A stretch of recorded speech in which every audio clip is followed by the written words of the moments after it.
இன்றைய நம்முடைய சிந்தனைக்குரிய பகுதி மத்தேயு எழுதிய நற்செய்தி நூல் 6வது அதிகாரம் வசனங்கள் 1 முதல் 4 முடிய. மனுஷர் காண வேண்டுமென்று அவர்களுக்கு முன்பாக உங்கள் தர்மத்தை செய்யாதபடிக்கு எச்சரிக்கையாயிருங்கள். செய்தால் பரலோகத்தில் இருக்கிற உங்கள் பிதாவினிடத்தில் உங்களுக்கு பலன் இல்லை.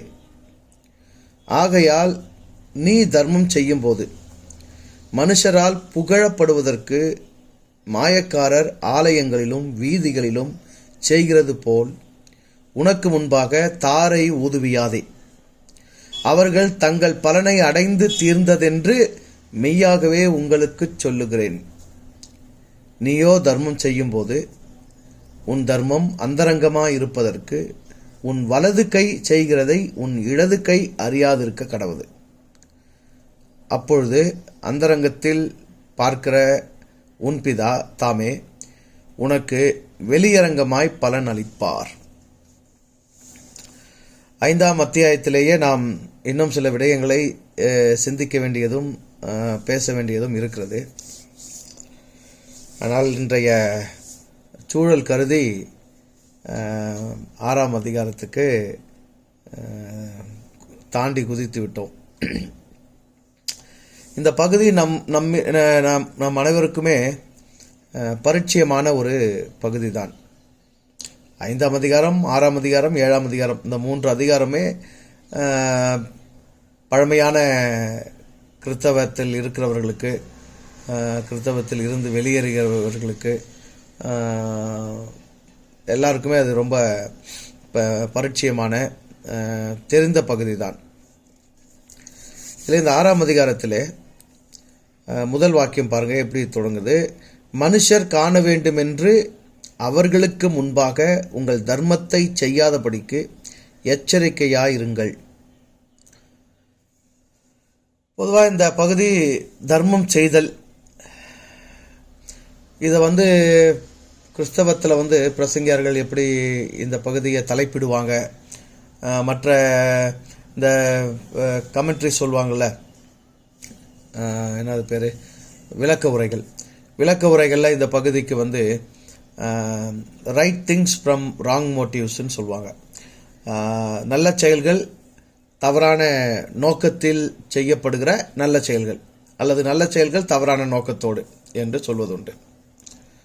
முதன்மையாக தர்மம் செய்வது, தர்மம் செய்தல், தர்மம் என்பது என்ன? பைபிள் ஒரு பெரிய சிக்கல் என்னன்னா இந்த மொழிபெயர்ப்பு சிக்கல். ஏற்கனவே இயேசுவினுடைய மொழி அரமேயம். அரமேய மொழியில் ஒருவர் பேசியது பொதுவான ஒரு கிரேக்க மொழிக்கு மொழி மாற்றம் செய்யப்பட்டு, அவ்வாறு அரமேய மொழியிலிருந்து கிரேக்க மொழிக்கு மொழிபெயர்ப்பு செய்யும் போதே கருத்து மாற்றம்,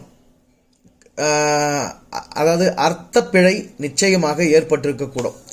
ஏன்னா அந்த மொழியில் ஒரு வார்த்தைக்கு என்ன பொருளோ அது வேறு மொழியில் அந்த வார்த்தைக்கு வேறு பொருளாக மாறிவிடுகிறது. அவ்வாறு ஒரு மொழி மாற்றம் நடந்த போதே பல கருத்துக்களை இழந்திருக்கக்கூடும். பல கருத்துக்களினுடைய அந்த உண்மைத்தன்மையை அப்படியே கொண்டு வந்திருக்க முடியாது. அடுத்து கிரேக்க மொழியிலிருந்து பொதுவான லத்தீன் மொழிக்கு மொழிபெயர்ப்பு செய்யும் போது அங்கேயும் தவறுகள், குளறுபடிகள் நிச்சயம் நடந்திருக்கும். லத்தீன் மொழியிலிருந்து ஆங்கில மொழிக்கு மொழிபெயர்க்கும் போது அங்கு அனைத்தையும் அவ்வாறே கொண்டு வந்தார்கள் என்று சொல்ல முடியாது. ஆங்கில மொழியிலிருந்து தமிழுக்கு மொழிபெயர்க்கும் போது ஒரு முழுமையான தமிழர்களால் இந்த மொழிபெயர்ப்பு செய்யப்படவே இல்லை. சமஸ்கிருதத்தோடு கலந்து தமிழை தெரிந்திருக்கிற சமஸ்கிருத பற்றாளர்களால் இது மொழிபெயர்ப்பு செய்யப்பட்டதினாலே பல இடங்களில் பெரும்பான்மையான இடங்களில் சமஸ்கிருத சொற்களும் வடமொழி சொற்களும் அதிகம் சேர்க்கப்பட்டு தமிழ் கெடுக்கப்பட்டிருக்கிறது. பைபிள் என்றாலே தமிழை கெடுத்த ஒரு புத்தகம். தமிழிலே முழுமையாக இது நமக்கு கொடுக்கப்படவே இல்லை. ஏனென்றால் தமிழ் மொழியில் தர்மம் என்கிற சொல்லே கிடையாது. தர்மம் என்பது தமிழ் சொல் கிடையாது. தர்மம் என்பது சமஸ்கிருத சொல், அது தமிழ் சொல் அல்ல. ஆக அந்த தர்மம் என்பதற்கு நாம் தமிழ் மொழியில் சிந்திக்கிற நாம், தமிழ் மொழியை பேசுகிற நாம், தமிழ் மொழியில் விளக்கங்களை எடுத்துரைக்கிற நாம் தர்மம் என்பதற்கு பொருள் எடுக்க முடியாது. தமிழில் அதற்கு இணையான சொல் அல்லது அதற்கான சொல் இந்த இடத்தில் வருகிற கருத்துக்கு பொருளுக்கு பொருத்த முடிய சொல் என்று தேடினால் அறம் என்பதுதான். அவையார் கூட பாடியிருப்பாங்க தானே, அறம் செய்ய விரும்பு, அறம் செய்ய விரும்பு. சரியா? திருக்குறளில் ஒரு அதிகாரமே அல்லது ஒரு பகுதியே அறத்துப்பாலாக ஒதுக்கப்பட்டிருக்கிறது. ஆக அறம் என்பது தமிழர்களுக்கு அல்லது மனுக்குலத்துக்கு புதிய ஒன்று அல்ல. வெவ்வேறு மொழிகளில் வெவ்வேறு பெயர்களில் உரைக்கப்பட்டாலும் ஒலிக்கப்பட்டாலும் மனித இனம் முழுவதற்குள்ளாகவும் அறம் என்பது ஊறி போய் கிடக்கிறது. அல்லது மனித இனத்திற்கு உரிய ஒரு சொல்லாடலாக அறம் என்பது இருக்கிறது. ஆக இங்கு எழுதியிருக்கிறபடி தர்மம் என்றே எடுத்துக்கொண்டாலும் அல்லது அறம் என்று எடுத்துக்கொண்டாலும் ஏன் மனிதர்கள் முதன்மையாக தர்மம் செய்ய வேண்டிய அவசியம் இருக்கிறது?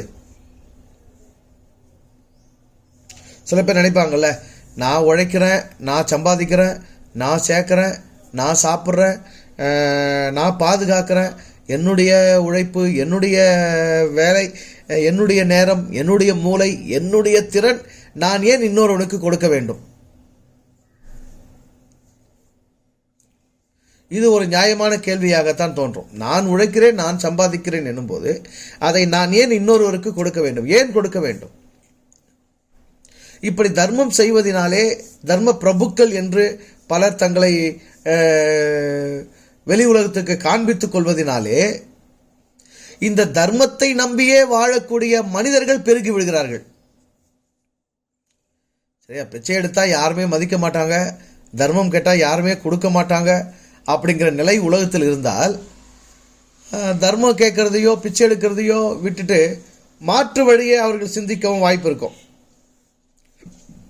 சரியா? ஸோ கேட்டால் கொடுக்குறாங்க, பிச்சை எடுத்தால் போடுறாங்க என்பதனால்தான் ஒரு கூட்டம் உழைக்க வழி இருந்தும், உழைக்க வாய்ப்பு இருந்தும், உழைத்து உண்ணக்கூடிய சூழல் இருந்தும் அதை தவிர்த்து தர்மத்தை நம்பி, தர்ம பிரபுக்களை நம்பி அல்லது பிச்சை இடுபவர்களை நம்பி பிச்சைக்காரர்கள் பெருகுகிறார்களோ என்றும் என்ன தோன்றும். பொதுவாக இது போல இடங்களில் நாம் ஒரு பழைய சீன பழமொழி ஒன்றை நினைவு கூற வேண்டும். யாராவது உள்ளத்தில் பிச்சை கேட்டு வந்தால் அவனுக்கு மீனை கொடுக்காதே, மீன் தூண்டிலை கொடு. ஏனென்றால் மீனை கொடுத்தால் அவன் தின்று பசியாரிடுவான், ஆனால் அடுத்த வேளை பசிக்கும் போது மீண்டும் கையேந்துவான். தூண்டிலை கொடுத்தால் அவன் மீன் பிடித்து எப்போதெல்லாம் பசிக்கிறதோ அப்போதெல்லாம் அவன் தின்று வாழ்ந்து பிழைத்து கொள்வான் என்று அந்த பழமொழி கருத்து சொல்லுகிறது. சரியா? இவ்வாறெல்லாம் தர்மத்தை பற்றிய பல எண்ணங்கள், பல கருத்துக்கள், பல நடைமுறை சிக்கல்கள் இருக்கிறதை முதன்மையாக நாம் உணர்ந்து கொள்ள வேண்டும். இப்போ தர்மம் செய்வதா வேண்டாமா? ஏன் தர்மம் செய்ய வேண்டும்? தர்மம் செய்து தர்மத்தினால் பிழைக்கக்கூடிய நிலையில் ஏன் இன்னொரு மனிதன் இங்கு இருக்கிறான்? நம்ம எல்லாருக்கும் நிறைய கேள்வி வரும்ல. பொருளியல் துன்பம் எப்போதெல்லாம் நமக்கு வருதோ அப்போதெல்லாம் நம்முடைய மனதில் இப்படி ஒரு சிந்தனை எழும். ஏன் இந்த கடவுள் இப்படி படைக்கணும்? எல்லாரையும் ஒரே மாதிரி சமச்சீராக படைச்சிருக்கலாமே. ஒருத்தனை ஏழையா, ஒருத்தனை பணக்காரனா ஏன் படைக்கணும்? எல்லாருக்கும் எல்லாம் இருப்பது போல படைத்திருக்கலாமே என்று நாம் எப்பொழுதுமே இந்த பொருளியல் துன்பங்கள் வரும்போதெல்லாம் இந்த சிந்தை, இந்த கேள்வி, இந்த சறுக்குதல் எல்லா மனிதனுடைய உள்ளத்திலும் பொதுவாக வரக்கூடியது. அப்படி வருவது இயல்புதான். ஆனால் உண்மையிலேயே இங்கு ஒருவன் தர்மம் கொடுக்கக்கூடியவனாக, ஒருவன் தர்மம் பெறக்கூடியவனாக, ஒருவன் பிச்சை இடுபவனாக, ஒருவன் பிச்சை பெறுபவனாக, ஒருவன் பணக்காரனாக, ஒருவன் ஏழையாக, இந்த வர்க்க பிரிவினை என்று சொல்லுகிறோமே, பொருளியல் ஏற்றத்தாழ்வு, இதற்கு இறை காரணமா என்பதை நாம் ஆழமாக சிந்திக்க வேண்டும். கடவுள்தான் இந்த உலகத்தில் இருக்கக்கூடிய ஏழை பணக்காரன் என்கிற வர்க்க போராட்டத்திற்கு முதன்மை காரணமா என்பதை நாம் சிந்திக்க வேண்டும். நாம் உடனடியாக சொல்லுவோம், ஆம், கடவுள் தான் காரணம். அவர் தானே ஒருத்தனை ஏழை வீட்டில் பிறக்க வைக்கிறாரு, ஒருத்தனை பணக்கார வீட்டில் பிறக்க வைக்கிறாரு, எல்லாரையும் பணக்காரா ஏன் பிறக்க வைக்கல? இப்படி யோசிக்கலாமே. எல்லா இந்த உலகத்தில் இருக்கிற பணக்காரர்கள் எல்லாம் தனியாக பிரித்து கொள்ளலாம். குழந்தை என்று பிறந்தால் அது பணக்காரர்கள் வீட்டில் மட்டும்தான் பிறக்கும் என்று இருந்தால் அப்போவும் என்ன சொல்லுவோம் நாம? இந்த கடவுள் பாரு, இருக்கிறவனுக்கு செல்வத்தையும் கொடுத்தாரு, பணத்தையும் கொடுத்தாரு, எல்லாத்தையும் கொடுத்துருக்கிறாரு, இப்போ குழந்தையும் பணக்காரனுக்கு தான் கொடுக்குறாரு, ஏழைக்கு அதை கூட நிறுத்திட்டாருன்னுவோம். அப்படித்தானே சொல்லுவோம். பணக்காரனுக்கு ஏற்கனவே எல்லாத்தையும் கொடுத்துருக்கிறாரு, இந்த ஏழைக்கு அந்த பிள்ளை செல்வம் என்பதை கூட இல்லாமல் செய்து விட்டாரே, நிறுத்தி விட்டாரே என்று நாம் சொல்வது என்று அப்பொழுதும் நாம் இறையை நாம் குறை சொல்வோம். அப்போ ஏழை ஆண் இல்லையா, ஏழை பெண் இல்லையா, ஏழைகள் பிள்ளைகளை பெற்றெடுக்க கூடாதா, அவர்கள் வழியாக சந்ததி பெருகக்கூடாதா என்று நாம் கேள்விகளை கேட்போம். இதிலிருந்து நாம் என்ன புரிந்து கொள்ள வேண்டும் என்றால், இங்கு மனிதர்கள், ஆணாக பெண்ணாக இருக்கும் மனிதர்கள் உடலுறவின் மூலமாக சந்ததியை, மனுக்குலத்தை, குழந்தைகளை பெற்றெடுப்பார்கள் என்பது இயற்கையின், இறைமையின் மாறாத நியதி. அந்த இயக்கத்தில், அந்த பேர் இயக்கத்தில் இறைமையின் செயல்பாடு காலந்தோறும் நிகழ்ந்து கொண்டே இருக்கின்றது. சரியா? ஏழை தம்பதியர் உடலுறவு கொண்டாலும் அங்கே ஒரு குழந்தை பிறக்கும், பணக்கார தம்பதியர் உடலுறவு கொண்டாலும் அங்கே ஒரு குழந்தை பிறக்கும். சரியா? இது இயற்கை அமைத்த நியதி, இறைமை ஏற்படுத்தி கொண்டிருக்கின்ற, நிகழ்த்தி கொண்டிருக்கிற ஒரு பேர் இயக்கம். இதுல இந்த குழந்தைய இங்க ஏழை வீட்டில் பிறக்க வைக்கணும், இந்த குழந்தைய இங்க பணக்கார வீட்டில் பிறக்க வைக்கணும் அப்படிங்கிறதுல இறையினுடைய முன் தீர்மானிக்கப்பட்ட திட்டம் என்று ஒன்று குறிப்பாக இருப்பதாக நாம் கருதுகிறோமே, அது நம்முடைய அறியாமையின் விளைவு. சரியா? குழந்தை பிறக்கிறது, மனுக்குலத்தில் சந்ததிகள் பெருகுவது, தலைமுறைகள் வளர்வது, உயிரினம் தோன்றுவது என்பது அந்த இறையினுடைய இயக்கத்தில் இருக்கிறது. ஆனால் அந்த இயக்கத்தில் நிகழக்கூடிய, அந்த இயக்கத்தின் விளைவாக வரக்கூடிய குழந்தைகள் எந்த இடத்தில், எந்த சூழலில், எந்த குடும்பத்தில் தோன்றுகிறார்கள் என்பதை பற்றி ஒரு குறிப்பான, தீர்க்கமான, திட்டமிட்ட ஒரு சதியாகவோ, திட்டமிட்ட ஒரு நியதியாகவோ இறை சித்திரகுப்தனை பக்கத்தில் உட்கார வச்சுட்டு யமதர்மன் யாருடைய கணக்கை எண்ணிக்கை முடிக்கணும், யாரை எங்கே எப்படி, யாருக்கு என்ன விதமான சாவை கொடுத்து உயிரை எடுக்கணும் அப்படின்னு திட்டமிட்டு நடப்பது போல ஒரு காட்சியை காண்பிக்கிறார்களே, அப்படிப்பட்ட காட்சி இந்த யாரை எந்த வீட்டில் பிறக்க செய்வது என்பதில் நிச்சயமாக இல்லை என்பதை புரிந்து கொள்ளுங்கள். சரியா?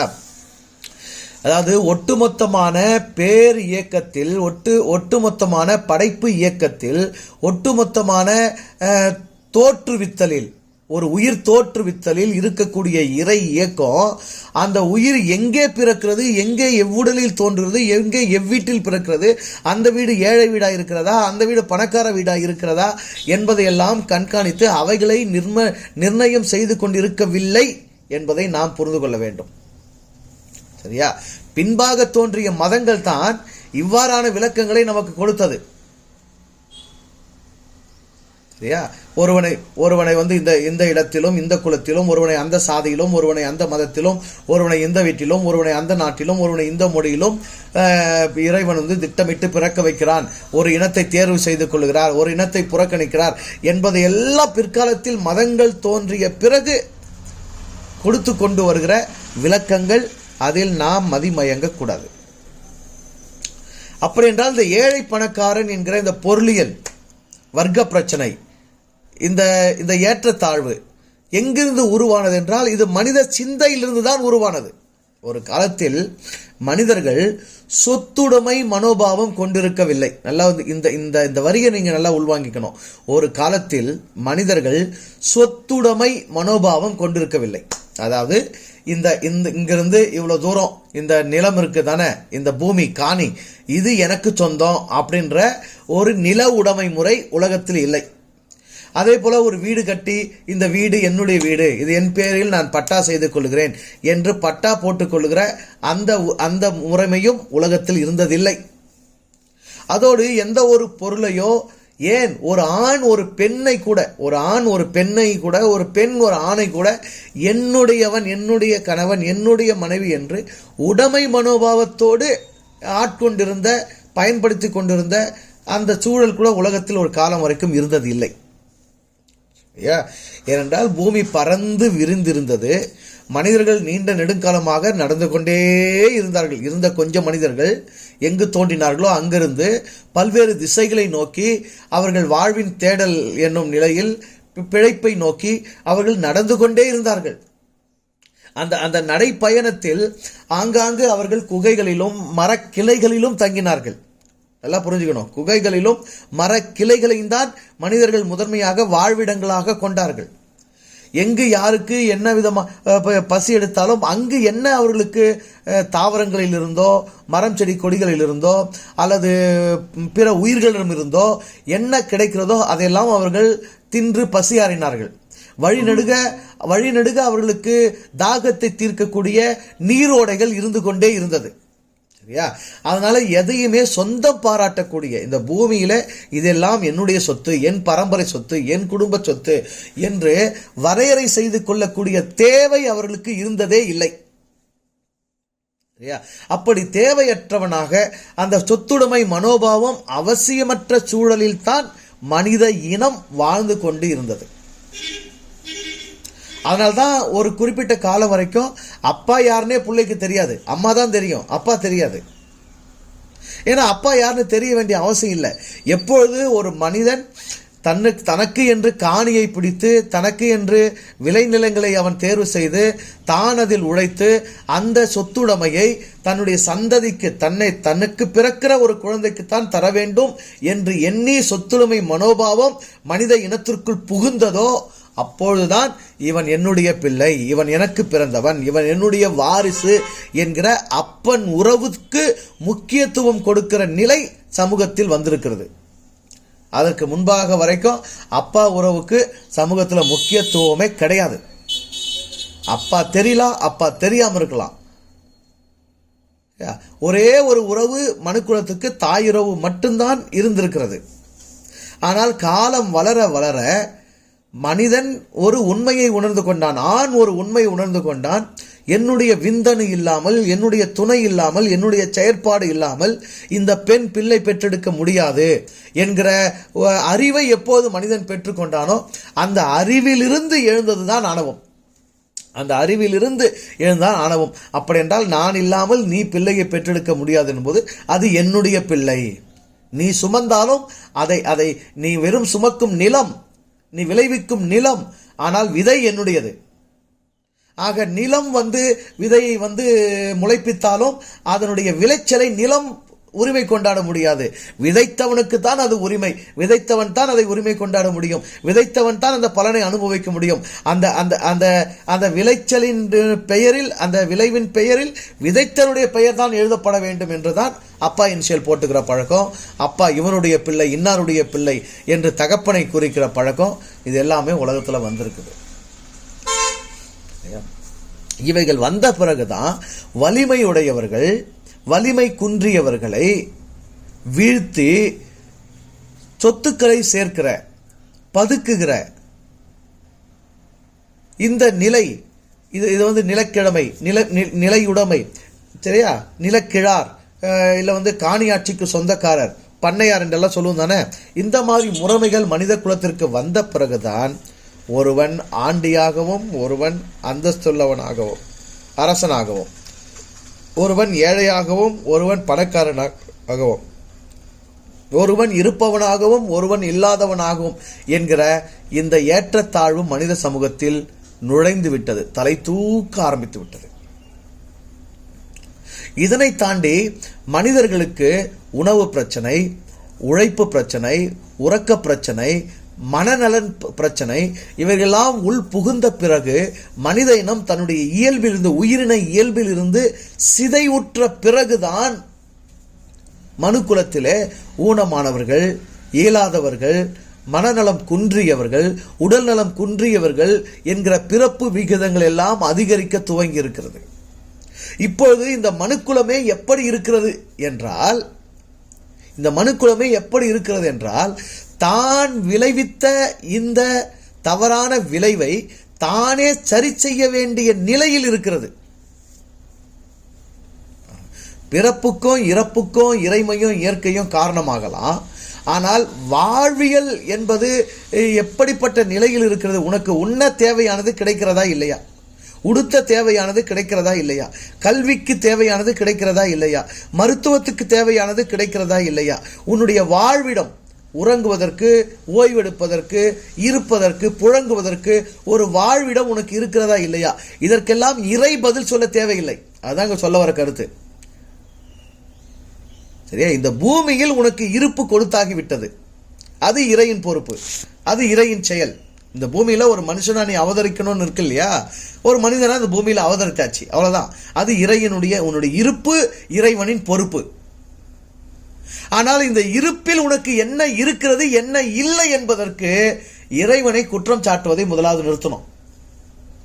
அதற்கு பதிலாக இங்கு உள்ள எம்மாதிரியான சூழல், இங்குள்ள எம்மாதிரியான சமூகம், இங்குள்ள எம்மாதிரியான வாழ்க்கை முறை, இங்குள்ள எம்மாதிரியான அரசியல் நிலைப்பாடு, இங்குள்ள எம்மாதிரியான மனிதர்களுடைய மனநிலை, அவருடைய புரிதல், தத்துவங்கள் எம்மாதிரியாக இருக்கிறது, எப்படிப்பட்ட சமூகத்தில் எல்லோருக்கும் எல்லாம் கிடைத்து, எல்லோரும் நல்ல உணவருந்தி, எல்லோரும் நல்ல ஆரோக்கியத்தை பெற்று, எல்லோருக்கும் தரமான கல்வி கிடைத்து, எல்லோரும் போதுமான அறிவை பெற்று, எல்லோருக்கும் வேண்டிய வாழ்விடம் கிடைத்து, எல்லோரும் சுகமாக வாழ்வது எப்படி என்பதை இங்குள்ள மனிதர்களோடு இணைந்து, இங்குள்ள மனித சமூகத்தோடு இணைந்துதான் சிந்திக்கவும் செயல்படுத்தவும் வேண்டுமே தவிர இதற்கு இறையை குறை சொல்வதோ குற்றம் சொல்வதோ போதுமான தீர்வாக இருப்பதில்லை.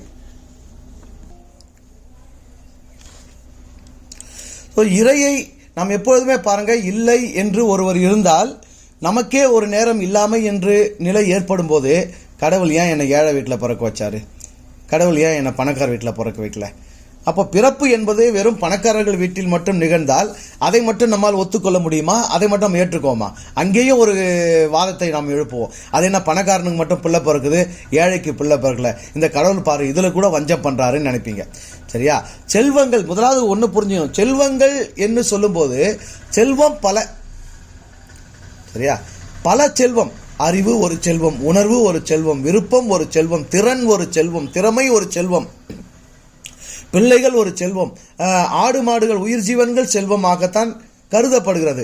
அதில் பணம் என்பது இன்றைக்கு மனிதர்கள் நாம உருவாக்கி கொண்ட ஒரு செல்வம் என்று நினைக்கப்படுகிற ஒன்றுதான் பணம். சரியா? ஏன்னா இங்க தர்மம் என்று வரும்போதே பணம் இருப்பவர், பணம் இல்லாதவர், பணம் கொடுப்பவர், பணத்தை வாரி இறைப்பவர், அவர் தான் நம்ம தர்ம பிரபுன்னு சொல்றோம். சரியா? 4 பேருக்கு அவர் சோறு போடுறாரு, 4 பேருக்கு அவர் துணிமணி கொடுக்குறாரு, 4 பேருக்கு அவர் வீட்டை கட்டி கொடுக்குறாரு, 4 பேருக்கு பணத்தை வாரி இறைக்கிறார். ஸோ பணத்தை யார் ஒருவர் வாரி இறைக்கிறாரோ அவரை நாம தர்ம பிரபுன்னு சொல்றோம். ஸோ முதன்மையாக பணம் என்பதற்கும் இறைமைக்கும் தொடர்பு இல்லை என்பதை முதன்மையாக புரிஞ்சுக்கணும். பணத்துக்கும் கடவுளுக்கும் தொடர்பே இல்லை. ஆனா இன்றைக்கு மதங்கள் அத்தனையும் கடவுள் பணத்தை கொட்டுகிறவராகத்தான் காண்பிக்கிறார்கள். நீங்க இந்து மத சாமிகளை படம் வரைஞ்சி வச்சிருப்பாங்க இல்லையா? லட்சுமி, சரஸ்வதி, அப்புறம் யாரு என்னமோ இவங்களெல்லாம் படம் வரைஞ்சி வச்சுருப்பாங்க, பார்த்துருக்கீங்களா? அப்படியே அவங்க நல்லா சமணங்கள் போட்டு ஒரு காலை கீழே தொங்க போட்டு ஒரு காலை மேலே மடக்கி வச்சு உட்காந்துருப்பாங்க, 4 கை வச்சு உட்காந்துருப்பாங்க. அதில் ஒரு செம்பு வச்சுருப்பாங்க, தங்க கலசம் மாதிரி ஒரு செம்பு வச்சுருப்பாங்க, அதுலேருந்து தங்க நாணயங்களாக கொட்டுற மாதிரி வச்சுருப்பாங்க. கல்விக்கு ஒரு சாமி, செல்வத்துக்கு ஒரு சாமி, அறிவுக்கு ஒரு சாமின்னு அதில் பிரித்து வச்சுருப்பாங்க. ஸோ இறை பணத்தை கொடுத்து மனுக்குலத்தை ஆசீர்வதிக்கிறான் என்பதுதான் இன்றைய மதங்களின் அத்தியாவசியமான அடிப்படையான போதனையாக இருக்கிறது. நேற்று கூட ஒரு வீடியோ பார்த்துட்டு இருந்தேன். எதாச்சியாக பார்க்கும்போது கண்ணில் பட்டது. சரி என்ன சொல்கிறாங்கன்னு பார்த்தா, ஒரு ஒரு கிறிஸ்தவ ஊழியக்காரர் ஒருத்தர், கிறிஸ்தவ போதகர் ஒருத்தர், அவர் வந்து தீர்க்கதரிசின்னு தன்னை அடையாளப்படுத்திக்கிறாரு. அவருடைய கூட்டத்தில் ஒரு தம்பதியர் வந்து இதை சொல்கிறாங்க. நாங்கள் வந்து 4 வாரமாக உங்கள் வீடியோ பார்த்துட்ருக்குறோம். எங்கள் கிட்ட வந்து ஒரு பழைய கார் இருந்தது, அதை மாற்றிட்டு புது கார் எடுக்கணும்னு நினச்சோம். அந்த 4 வாரம் உங்கள் வீடியோ பார்த்ததில் நீங்கள் இந்த கருத்தை சொன்னீங்க. எதையுமே வந்து நீங்கள் வந்து விரும்பி இது எனக்கு வேணும்னு முடிவு பண்ணி அதுக்கான செயலில் நீங்கள் இறங்கும்போது இறைவன் வந்து உங்களுக்கு கொடுத்துருவான்னு சொல்லியிருந்தீங்க. அதனால் நாங்கள் வந்து இந்த காரை விற்றுட்டு வேறு கார் வாங்கிறதுக்கான பணமே எங்கிட்ட இல்லை. 1. 2வது, ஏற்கனவே எங்கள் நகையெல்லாம் நாங்கள் கடன் வச்சுட்ருக்குறோம், அடகு வச்சுட்ருக்குறோம், கடனில் இருக்குது. அதையும் எங்களுக்கு மீட்கிறதுக்கான எந்த வசதியும் இல்லை. ஆனாலும் நாங்கள் புது கார் வேணும்னு போய் பார்த்தோம். அந்த காரை வந்து நெட் கேஷ் கொடுத்து எடுத்துட்டோம். அடகு வச்ச நகையெல்லாம் நாங்கள் திருப்பிட்டோம். இது எல்லாமே வந்து இந்த 4 வாரம் உங்களத பார்த்ததுலேயே நடந்துச்சுன்றாங்க. சரியா? ஒட்டுமொத்த கிறிஸ்தவமும் இன்னைக்கு இறைவனை மனுக்குலத்தோடு எப்படி தொடர்பு படுத்தி கொண்டிருக்கிறது என்றால், வெறும் பணத்தோடு மட்டும்தான் தொடர்பு படுத்தி கொண்டிருக்கிறார்கள். அப்படி தொடர்பு படுத்தி பேசுகிறவர்கள் தான் இன்றைக்கு பிரபலமான கிறிஸ்தவ போதகர்களாக வலம் வருகிறார்கள். அதுதான் இன்றைக்கு அதிகம் நிகழ்ந்து கொண்டிருக்கிறது. பணத்தோடு இறைமையை தொடர்பு படுத்துவது. அப்படின்னா என்ன? பணம் யாரால் எப்போது எங்கு கண்டுபிடிக்கப்பட்டது, பணத்தினுடைய தேவையும் புழக்கமும் என்ன, இன்றைக்கு நம் கையில் புழங்குகிற இந்த பணம் என்றையிலிருந்து நமக்கு வந்தது, இந்த பணம் கண்டுபிடிக்கப்படாத காலத்தில் இந்த மனுக்குலம் எப்படி வாழ்ந்தது, அன்றைக்கு இறைமை இந்த மனுக்குலத்தோடு என்ன விதங்களில் தொடர்பு பட்டது என்கிற அறிவே இல்லை என்று அர்த்தம்.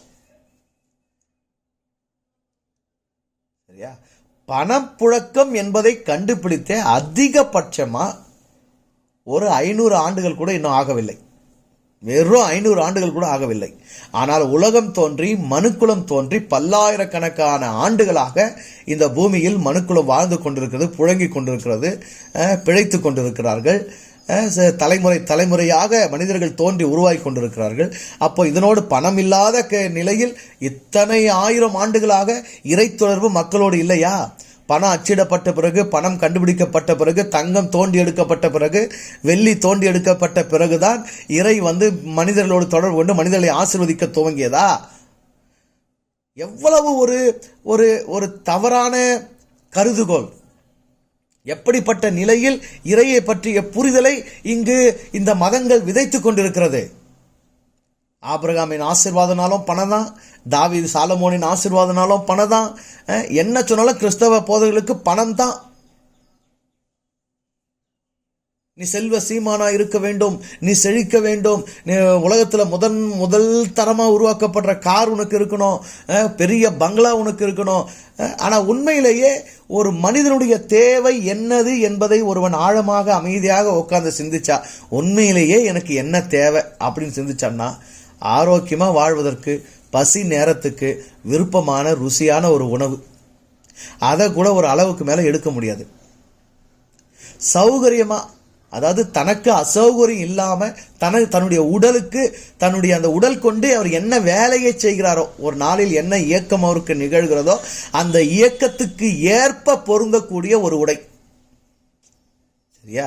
நம்ம ஊர்ல அடிக்கிற வெயில்ல வந்து நம்ம கோட் ஷூட் போட்டு பூட்டு போட்டுன்னு டை கட்டி கழுத்துல நெருக்கி கட்டி இருக்குன்னு தினமெல்லாம் போயிட்டு வர முடியாது. சரிதானே? அது இல்லாமல் நாம் செய்கிற ரோடு வேலையோ மற்ற வேலைகளோ உடல் உழைப்பு சம்பந்தமான வேலைகளுக்கு அது பொருந்தாது. அப்படி என்றால் பொருத்தமான உடை, பொருத்தமான உணவு, பொருத்தமான உடை, பொருத்தமான உழைப்பு, பொருத்தமான ஓய்வு, பொருத்தமான மனைவி பிள்ளைகள், குடும்ப உறவுகள், பழகுவதற்கு, சிரிப்பதற்கு, இன்பப்படுவதற்கு, இருப்பதை பகிர்ந்து கொள்வதற்கு உறவுகள்.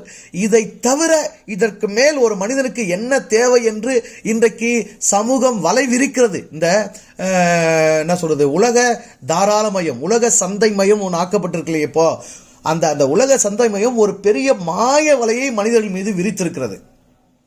அந்த வலை விரிப்பு என்ன சொல்லுகிறது என்றால், இதெல்லாம் உன்ட்டு இருந்தால் தான் நீ மதிப்பு மிக்க மனிதன், இதெல்லாம் உன்ட்டு இருந்தால் தான் நீ ஆசீர்வதிக்கப்பட்ட மனிதன், இதெல்லாம் உன்ட்டு இருந்தால் தான் நீ உயர்ந்த மனிதன், இதெல்லாம் உனக்கு இருந்தால் தான் நீ திறமை மிக்க மனிதன், இதெல்லாம் இல்லைன்னா இந்த சமூகத்தில் நீ இழிவா பார்க்கப்படுவ, ஒதுக்கப்படுவ, புறக்கணிக்கப்படுவ, உனக்குரிய மதிப்பு கிடைக்காதுன்னு சொல்லுது. அப்போ மதிப்பு, ஒரு தனி மனிதனின் மதிப்பு என்பது பொருளாதாரத்தை, பொருளியலை வைத்துத்தான் முடிவு செய்யப்படுகிற நிலையில் மதங்கள் மனிதனை இழுத்து கொண்டு வந்து விட்டது. இது மதங்கள் தானா தனியா கொண்டு வரலைங்க. மதங்களை இயக்குவது ஒரு கார்ப்பரேட் நிறுவனம், உலகத்தின் அரசியலை இயக்குவது ஒரு கார்ப்பரேட் நிறுவனம். கார்ப்பரேட் முதலாளிகளுக்கு தேவையானது பணச்சுரண்டல். அந்த பணச்சுருண்டலுக்கு மதத்தை கைப்பாவையாக பயன்படுத்துகிறார்கள், அரசியலை கைப்பாவையாக பயன்படுத்துகிறார்கள், வணிகத்தை கைப்பாவையாக பயன்படுத்துகிறார்கள். இதிலே பொதுமக்கள் என்கிற மனிதர்கள் நாம் எல்லாரும் பலிக்கடாவாக ஆக்கப்பட்டிருக்கிறோம். அவ்வளவுதான். எல்லாமே நம் தலை மீது திணிக்கப்படுகிறது, எல்லாமே நம் புத்தியில் ஏற்றப்படுகிறது. இப்படி எப்பொழுது மனிதனுடைய சிந்தையில் சொத்துடைமை மனோபாவம் வந்ததோ அப்பொழுதிலிருந்தே சுரண்டல், பதுக்கல், திருடல், பறித்தல் இவைகளெல்லாம் நிகழத் தொடங்கிவிட்டது. இவைகள் நிகழத் தொடங்கிய பிறகுதான் ஒருவனுக்கு இருப்பதும் ஒருவனுக்கு இல்லாததுமாய் இந்த உலகத்தில் மனிதர்கள் நிலைப்பாடு மாறியது. மனித இனத்தை தவிர இந்த உலகத்தில் பிழைத்து கொண்டிருக்கின்ற வேறு எந்த உயிரினத்திலேயும் இந்த தர்ம சிந்தனை இல்லைங்க, தர்ம சிந்தனை தேவைப்படலைங்க. மனுக்குலத்தை தவிர வேறு எந்த உயிர்குலத்திலும் இருக்கும் பறவை இல்லாத பறவை, பணக்கார பறவை ஏழை பறவை, பணக்கார சிங்கம் ஏழை சிங்கம், பணக்கார மாடு ஏழை மாடு, பணக்கார பூச்சி ஏழை பூச்சி, பணக்கார பட்டர்ஃப்ளை ஏழை பட்டர்ஃப்ளை என்கிற இந்த நிலைப்பாடு அங்கு இல்லை. ஏனென்றால் அவைகளுக்கு பணம் தெரியாது ஒன்று, இரண்டாவது அவைகள் அறிவால் ஆணவப்படவில்லை இரண்டு, மூன்றாவது அவைகள் தங்களுடைய உயிரின இயல்பில் இருந்து சிதைவுறவே இல்லை. இயற்கை எவ்வாறு அவைகளை வாழ படைத்ததோ அவ்வாறே வாழ்கிறது. தேவைக்கு அப்பாற்பட்டு உடைமை மனோபாவம் கொண்டு சேர்த்து கொள்ளுகிற அந்த புத்தி அவைகளுக்கு இல்லை. எந்த ஒரு பறவையும் பாருங்க, பசியில இறைய தேடுது. இறைய தேடும்போது நீங்களே தானியம் தூவுறீங்க, பார்க்குது, அரிசியோ கேழ்வரகோ ஏதோ ஒரு தானியத்தை நீங்கள் தூவி வச்சிருக்கிறீங்க, கொக்கொன்னு கொத்தி பொறுக்குது. எவ்வளவு தேவையோ அவ்வளோ தின்னுட்டு அது பறந்து ஓடிடுது. ஐயோ இன்னும் கூட இருக்குதே, இன்னும் தானியம் கூட இருக்குதே, இன்னும் கொஞ்சம் நம்ம சேர்த்து சாப்பிடலான்னு எந்த பறவையும் சாப்பிடாது. அடுத்த வேலை கிடைக்குமோ கிடைக்காதோ, இந்த வேலையை நம்ம என்ன பண்ணலாம், சேர்த்து சாப்பிடலாம் அப்படின்னு அந்த பறவை ஒரு போதும் யோசிக்காது. அதுக்கு அந்த எண்ணமே வராது. அப்படிப்பட்ட புத்தி அதுக்கு இல்லைன்னு வச்சுக்கோங்களா, இல்லை. ரெண்டாவது, சரி இங்கே எக்ஸ்ட்ரா கூட பொறுக்கி வயிற்றுல போட்டுக்கலாம் கூட பரவாயில்ல, மடியில் கட்டிட்டு போயிடலாம், பொறுக்கி மடியில் கட்டிட்டு போய் அடுத்த வேலை எங்கன்னா உட்காந்து சாப்பிடலாம் அப்படின்னு எடுத்துட்டும் போகாது. அதுதான் அந்த அந்த அந்த பறவையினுடைய அந்த லேசான, பறவைங்கிறது என்னதுங்க, அதனுடைய உடல் பறக்கும் அளவுக்கு லேசாக இருக்கிறது. ஆகவே அது உயர பறக்கிறது, சிறகை விரித்து உயர பறக்கிறது. அந்த லேசான வாழ்க்கை முறைக்கு ஏற்பதான் அதனுடைய புத்தியும் அமைக்கப்பட்டிருக்கிறது. ஆனால் மனிதனுடைய மனமும் பாரமாக இருக்கிறது, மனிதனுடைய மடியும் பாரமாக இருக்கிறது. புரியுதுங்களா? மற்ற உயிரினங்களுடைய மனமும் மடியும் லேசாக இருக்கிறது, மனிதனுடைய மனமும் மடியும் பாரமாக இருக்கிறது. ஆகவே எழும்பவே முடியவில்லை, மனிதனாக தலையெடுக்கவே முடியவில்லை. ஆக இந்த சொத்துடைமை மனோபாவம் மற்ற உயிரினங்களுக்கு இல்லாத அந்த செயல்பாடு, அந்த தன்மை மனித இனத்துக்குள் புகுத்தப்பட்டு விட்டது, திணிக்கப்பட்டு விட்டது. ஆபிரகாம் கூட சொன்னார்னு சொல்றாங்க, நீ எம்மட்டும் நடப்பாயோ அம்மட்டும் உனக்கு தருவேன். என்ன செய்வ? எது வரைக்கும் உன்னால் நடக்க முடியுதோ அது வரைக்கும் உனக்குன்னு பட்டா போட்டு கொடுத்துட்டா என்ன செய்வ? என்ன செய்ய முடியும்? அழகா நம்ம கவிஞர் ஒருத்தர் பாடினாரு, நடந்தால் 2 அடி, இருந்தால் 4 அடி, படுத்தால் 6 அடி போதும். நடந்தால் 2 அடி, இருந்தால் 4 அடி, படுத்தால் 6 அடி போதும். அடி சொல்லடி ஞானப்பெண்ணே, உண்மை சொல்லடி ஞானப்பெண்ணே. இந்த இந்த இந்த புவியும் இதில் உள்ள எல்லாருக்கும் சொந்தம். இங்கு உள்ள உணவு, இங்கு இறைமை இயற்கையாக விளைவிக்கிற உணவு பொருள் இங்கு படைக்கப்படுகிற, இங்கு பிறக்கிற, இங்கு தோன்றுகிற அனைத்து உயிர்களுக்கும் பொதுவானது, அனைத்து உயிர்களுக்கும் போதுமானது. நான் பலமுறை சொல்லியிருக்கிறேன், இயற்கைக்கும் இறைமைக்கும் இனி இந்த உலகத்தில் ஒரு குழந்தையோ வேறொரு உயிரோ தோன்றினால் அவைகளுக்கு தேவையான உணவு இந்த பூமியில் இல்லை என்று தெரிந்தால் படைப்பின் சுழற்சியே நின்றுவிடும். பாரதி சொன்ன மாதிரி, தனி ஒரு மனிதனுக்கு உணவில்லை என்றால் ஜகத்தினை எரித்திடுவோன்னு சொன்னால, ஒரு மனித சிந்தனையிலேயே தனி ஒரு மனிதனுக்கு உணவில்லை என்றால் இந்த உலகமே எரிந்து சாம்பலாகட்டும் என்று நினைத்தான் இல்லையா? அப்போ இந்த உலகத்தினுடைய பேர் இயக்கத்துக்கு காரணராக இருக்கிற அந்த கடவுளுக்கு அந்த அறிவு இருக்காதா? வேண்டாம், ஒரு உயிரை படைக்கிறோமே, ஒரு புது உயிரை தோன்ற பண்றோமே, அதுக்கானது இந்த பூமியில இல்லையே, அது என்ன பண்ணோம் அப்படின்ற நிலைப்பாடு, அந்த உணர்வு அந்த இறைக்குள் இருக்காதா? அப்படி இருந்தும் இங்கு பிறப்பு நிகழ்கிறது, வறுமையும் இருக்கிறது, தர்மம் செய்ய வேண்டியவர்களும் இருக்கிறார்கள், தர்மம் பெற வேண்டியவர்களும் இருக்கிறார்கள். ஏன்?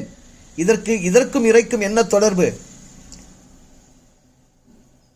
இது இறையோடு தொடர்பு பட்டதல்ல, இது மனித அறிவோடும் மனிதர்கள் படைத்துக் கொண்ட மதங்களோடும் மனிதர்கள் தங்களுக்குள் உருவாக்கி கொண்ட அரசியலோடும் தொடர்பு பட்டவைகள்.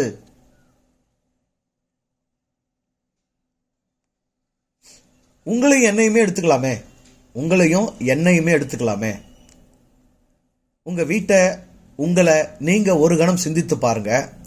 உண்மையிலேயே நீங்கள் இந்த பூமியில் பிறந்து வாழ்ந்து கொண்டிருக்கிறீர்கள்.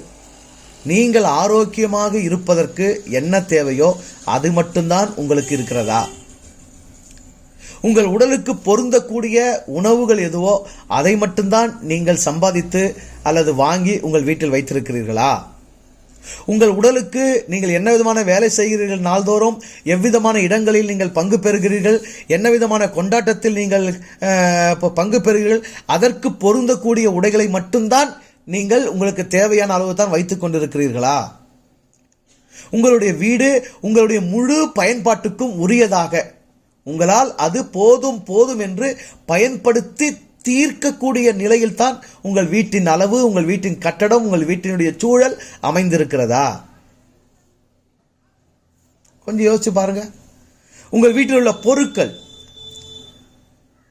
ஆடம்பர பொருட்களாக இருக்கட்டும், அத்தியாவசியமான பொருட்களாக இருக்கட்டும், அத்தனையும் உங்களுக்கு தேவையானவைகள் தானா அப்படின்னு கணக்கு போட்டா தேவையில்லாம வீணாகிற உணவுப் பொருட்கள் நம்ம வீட்டில் எவ்வளவோ, தேவையில்லாம நம்மால் உடுத்தவே படாம வருஷ கணக்கில் சும்மா கிடக்கிற உடைகள் எவ்வளவோ, தேவையே இல்லாம வீட்டை நிரப்பி அடைச்சிக்கிட்டு பண்டிகை நேரத்தில் எடுத்து சுத்தம் பண்றது கூட கஷ்டமா இருக்கக்கூடிய அளவுக்கு வேண்டாத பொருட்கள். எப்பவோ தேவன் வாங்கணும், அந்த தேவை 3 மாசத்துலேயே முடிஞ்சு போச்சு, 2 மாசத்துலேயே முடிஞ்சு போச்சு, சிலது 6 மாதத்திலே முடிஞ்சு போச்சு, சிலது 1 வருடத்திலே முடிஞ்சு போச்சு.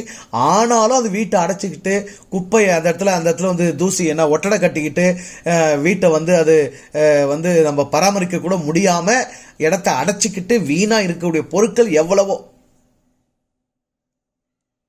இப்படி நம்ம அளவிலேயே இப்படிப்பட்ட ஒரு சூழல்ல எது தேவை, எது தேவையில்லை, எவ்வளவு தேவை, எது எனக்கு ஆரோக்கியம், எது எனக்கு மகிழ்ச்சி, எது எனக்கு மன நிறைவு, நான் இதற்காக வாழ்ந்து கொண்டிருக்கிறேன், என் இயக்கத்துக்கு பாரம் இல்லாமல் நான் இயங்குவதற்கு எனக்கு எது எவ்வளவு எங்கே என்ன தேவை என்பதை பற்றி எந்தவித அறிவு தெளிவும் இல்லாமல் நாம் உடைமை மனோபாவம் கொண்டு வேண்டாததெல்லாம் அடைத்து கொண்டிருக்கிறவர்களாய் நாம் இருக்கிறோம் என்றால், நம்மை போல தாத்தான்லாங்க இருக்கிறான்.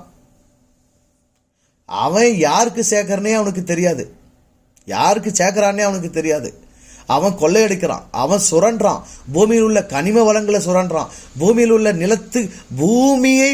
பூமியாக நிலைக்க பண்ணுவதற்கு இருக்கக்கூடிய அந்த நீர்த்தன்மையை அவன் வெளியெடுக்கிறான், கனிமங்களை வெட்டி எடுக்கிறான், மலையை பிளந்து எடுக்கிறான், ஆற்று மணலை சுரண்டி எடுக்கிறான், நிலத்தடி நீரை உறிஞ்சி எடுக்கிறான். இதெல்லாம் எடுத்து அவன் எல்லாவற்றையும் பணமாக்குகிறான். அவ்வளவு பணத்தையும் தங்க கட்டி ஆக்குகிறான், வைடூரியங்கள் ஆக்குகிறான், மாளிகைகள் ஆக்குகிறான், அவ்வளவையும் அவன் பெரிய லக்ஸுரி வாகனங்கள் ஆக்குகிறான், என்னென்னமோ மனிதன் செய்கிறான். இப்படி உச்சத்துக்கு மனிதன் உடைமை மனோபாவம் கொண்டவனாக போயிருக்கிறான்.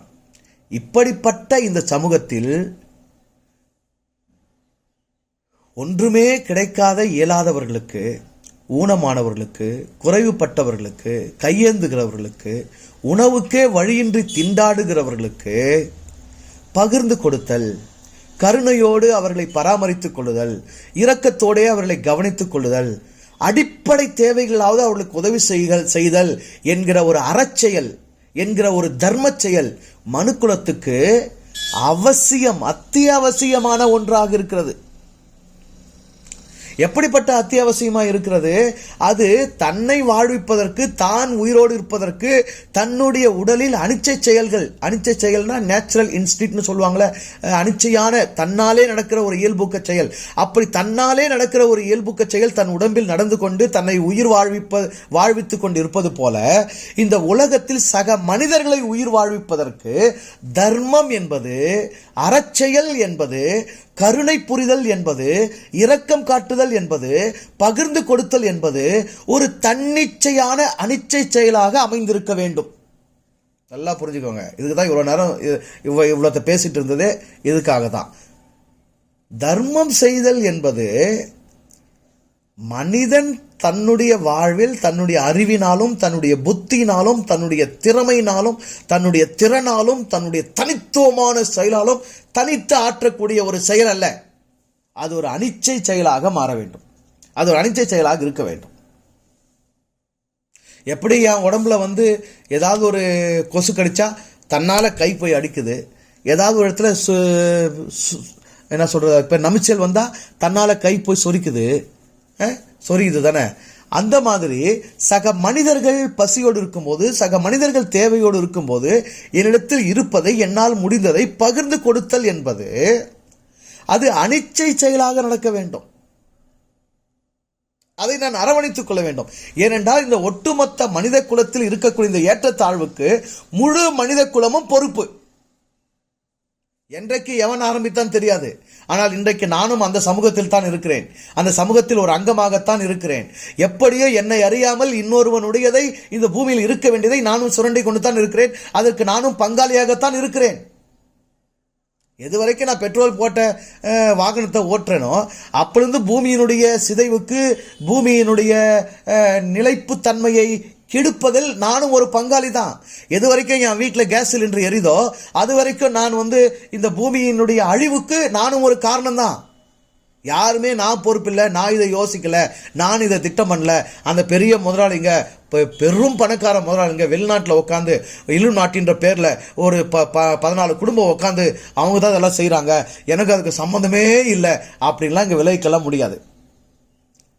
அதை தோற்றுவித்தவன் யூதனா இருக்கட்டும், அதை வெளியே கொண்டு வந்தவன் கிரேக்கனா இருக்கட்டும், அதை உலகம் முழுதும் பரப்பணும் ஐரோப்பியனா இருக்கட்டும், இன்னைக்கு ஒட்டுமொத்த கூட்டாளிகளாக சேர்ந்து உலகத்தை அழிவுக்கும், மனுக்குலத்தை பொருளியல் சிதைவுக்கும், ஏற்றத்தாழ்வுகளையும் நிலையா நிறுத்தி வச்சு அரசியல் செஞ்சுட்டு இருக்கிறது யாரா இருந்தாலும் நானும் ஒரு பங்காளி என்பதை நாம் உணர்ந்து கொள்ள வேண்டும். ஆக பங்காளி என்பதினாலே இந்த மனுக்குலத்தினுடைய இந்த துயரை துடைப்பதற்கான, இந்த இழிவை போக்குவதற்கான இந்த செயல் ஒரு அனிச்சை செயலாய் அமையும் போது அதற்கு தர்மம், அறம், புண்ணியம், நேர்த்தியான செயல், கருணையான செயல் அப்படின்லாம் பேர் கொடுக்க வேண்டிய அவசியம் எல்லாம் கிடையாது. அந்த பேருங்களே நினைக்க நமக்கு தகுதி கிடையாதுன்ற. நான் தர்மம் செய்கிறேன், நான் கருணையாளன், நான் இரக்கம் உள்ளவன் அப்படின்னு நினைக்கிறோம் பார்த்தீங்களா? அந்த நினைப்பு கூட நம்ம தகுதியானும் கிடையாது. ஏன்னா இதனுடைய கடமை.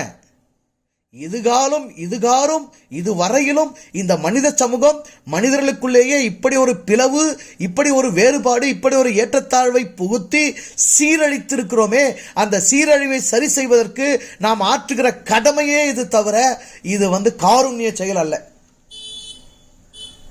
புரியுதுங்களா? தர்மம் செய்கிறது கடமை. கடமை ஆற்றுகிறோம். ஒரு பிள்ளையை பெற்றுட்டா அந்த பிள்ளைக்கு சோறு கொடுக்கறது, அந்த பிள்ளையை வளர்க்குறது கடமை. அதில் மார்த்தட்டிக்கிறதுக்கு என்ன இருக்கு? பெருமைப்பட்டுக்கிறதுக்கு என்ன இருக்கு? அதுக்கு போய் அவார்டு கேட்போமா? நான் பிள்ளைய பெற்றேன், நான் பிள்ளைய பாராட்டினேன், சீராட்டினேன், பால் ஊட்டினேன், தேன் ஊட்டினேன், சோறு ஊட்டினேன், பிள்ளைய படிக்க வச்சேன், பிள்ளைய ஆளாக்கினேன், பிள்ளைக்கு வேலை வாங்கி கொடுத்தேன், பிள்ளைக்கு கல்யாணம் பண்ணேன், இங்கே அரசாங்கமே இல்லை யாரோ சமூகமே எனக்கு அங்கீகாரம் கொடுத்து எனக்கு ஒரு பாராட்டு விழா நடத்துங்கன்னு போய் கேட்க முடியுமா? என்ன துப்புவாங்கல்ல? ஏண்டா உன் பிள்ளைய நீ பெற்று அதை வளர்க்குறது உன் கடமை, அதை செஞ்சு முடிச்சிருக்க நீ, அதுக்கு போய் சமூகத்துக்கிட்ட பாராட்டு விழா கேட்பியா அப்படின்னு துப்புவாங்கல்ல? அதே தான் இறை இங்க துப்போம். நான் அழகா படைத்த பூமி, ஒட்டுமொத்த இயற்கை வளத்தையும் ஒன்னா வச்சேன். எல்லா உயிர்களுக்கும் தேவையான அரிய படைப்புகளை படைச்சேன். ஒரு வகை உணவு இல்ல, பல்லாயிரக்கணக்கான வகை வகையான உணவுகளையும் ருசிகளையும் வச்சேன். இங்க தோன்றுகிற இங்க மறு ஆக்கம் மறு சுழற்சி முறையில் இங்கு தோன்றி கொண்டிருக்கிற அனைத்து உயிர்களுக்கும் தேவையான அளவில் தான் உணவோ இயக்கமோ உறக்கமோ வாழ்க்கையோ அமையக்கூடிய விதத்தில் தான் உலகத்தில் எல்லா வளங்களையும் நான் வைத்தேன். எந்த குறையுமே வைக்கல. அதுல சுரண்டல் செய்தது யார்? அந்த பூமியின் நிலைப்பாடை கெடுத்தது யார்? அதில் படைப்பின் செயல்பாட்டில் குறுக்கே புகுந்த அறிவை கொண்டு ஆணவப்பட்டு நிகழ்த்திய சாத்தான் யார்? மனிதர்களாகிய நீங்கள் தான். இப்போது மனிதர்களில் ஒருவன் ஏழை, ஒருவன் பணக்காரன், ஒருவன் இருப்பவன், ஒருவன் இல்லாதவன், ஒருவன் பிச்சைக்காரன், ஒருவன் பிச்சை எடுப்பவன், ஒருவன் பரதேசி, ஒருவன் பாராள்பவன் என்றெல்லாம் இருந்தால் அந்த நிலைப்பாட்டை சரி செய்து கொள்வதற்கான செயல்பாடு உங்களுக்குள் அமைய வேண்டுமே தவிர என்கிட்ட வரவே கூடாது. வர வேண்டிய அவசியமே கிடையாது. வந்தாலும் ஒன்றும் நடக்காது. அப்படி நீங்கள் சரி செய்து கொள்ளுகிற அந்த செயல்பாட்டுக்கு நீங்கள் தர்மம் என்றும் புண்ணியம் என்றும் கருணை என்றும் இரக்கம் என்றும் தாராளம் என்றும் பெயர் சூட்டி கொண்டு அதிலேயும் ஒரு புகழ், அதிலேயும் ஒரு பாராட்டு, அதிலேயும் ஒரு வெகுமதி, அதிலேயும் ஒரு பலன் நோக்கு உங்களுக்கு இருக்குமானால் அதைவிட கேவலமான செயல், ஈனச் செயல் வேறேதும் இல்லை. ஆகவே தான் இயேசு இந்த வார்த்தையை பயன்படுத்துறாரு. மனுஷர் காண வேண்டும் என்று அவர்களுக்கு முன்பாக உங்கள் தர்மத்தை செய்யாதபடிக்கு எச்சரிக்கையாயிருங்கள். Be careful. கவனம், எச்சரிக்கை. என்ன, எதுக்கு யார்கிட்ட பலன் தேடுற? எதுக்கு யார்கிட்ட என்ன கிடைக்கும்னு நினைக்கிற நீ? இது உன்னுடைய கடமை, அனிச்சையான செயல். பேண்ட நீ கழுவணுன்றது உன்னுடைய அனிச்சை. அது மாறாத ஒரு விதி, மாறாத ஒரு செயல். கழுவுனா உனக்கு தான் நாரம். ஆகவே நீ கழுவித்தாகணும். ஐயோ, நான் பேண்டை நான் கழுவிட்டேன், நான் கழுவுனது எல்லாரும் பாருங்க, நான் கழுவுனதுக்கு எல்லாரும் என்ன பாராட்டுங்க, நான் கழுவுனதுக்கு எல்லாரும் எனக்கு கை தட்டுங்க, நான் கழுவுனதுக்கு எல்லாரும் எனக்கு மெடல் கொடுங்க, நான் கழுவுனதுக்கு எல்லாரும் எனக்கு பட்டம் கொடுங்க, தாராள பிரபுன்னு பட்டம் கொடுங்க. இல்லை என்ன சொல்றது, கடையேழு வள்ளல்கள் மாதிரி இவர் கழுவியேழு வள்ளல் அப்படின்னு எனக்கு பாராட்டு கொடுங்க அப்படின்லாம் கேட்டா உலகம் துப்பும் தானே. நீ ஏன் தர்மம் செய்யற? இங்க ஒரு மனிதர் இன்னொரு மனிதருக்கு தர்மம் செய்ய வேண்டிய அவசியம் ஏன் வந்தது?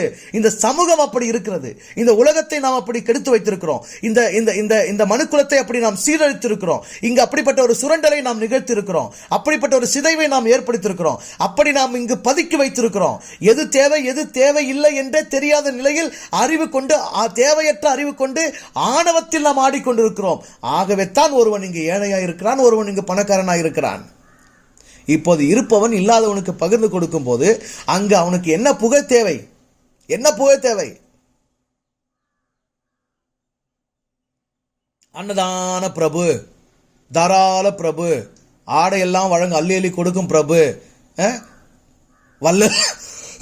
வள்ளல் பரம்பரை.